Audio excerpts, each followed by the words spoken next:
Hello, my name is Ben Roberts, and for my CSSE120 final project, I did a game I invented myself called guessing/wagering, for lack of a better term.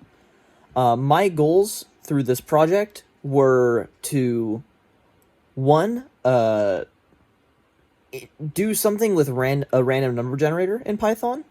Kind of a small goal, really, and I just found it interesting, and we didn't really cover it too much in class. And my other goal was to introduce a game which had mind games in it. That the best strategy relies on knowing what your opponent does, and creating a competitive game off of that. So this is what my GUI looks like. So it is a bit lackluster in terms of a GUI, and so how the game works briefly is each player guesses a number between 1 and 20 in the text box and then hits guess. So for example, let's say player 1 picks 15 and they'll guess, and then player 2 will pick 11 and they will guess. We are currently monitoring player 1's feed. Normally, if I had more time to develop the game, I would have made it so that you didn't receive the opponent's guess. It would be left to mystery. And anyway, after both players have guessed, the evaluate button can be used. And the evaluate button, this will happen off on player 2's screen, but it'll say which player wins based on what the die roll was.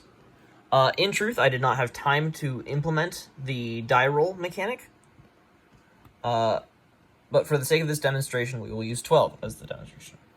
So, if we look on player 2's screen, there also is a win tracker counter, because one feature of this game is you can reset the game.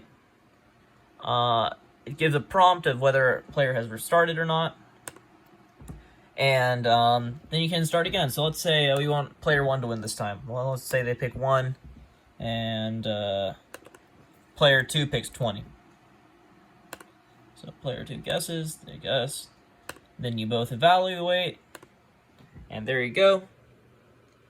Tells us that you won one round, and that the other player is ready to restart, since they hit evaluate. As for my grade on this project, I believe this project would probably be in the low to mid B range, because I did not get to implement all the things I truly wanted to, like the random number generator. However, I did learn a significant amount in this project, and it helped solidify my knowledge of CSSE120. So I am happy with how this turned out. I do not believe it to be A grade work, but I do believe it to get a decent B grade, and I had a lot of fun on this project. Thank you for viewing.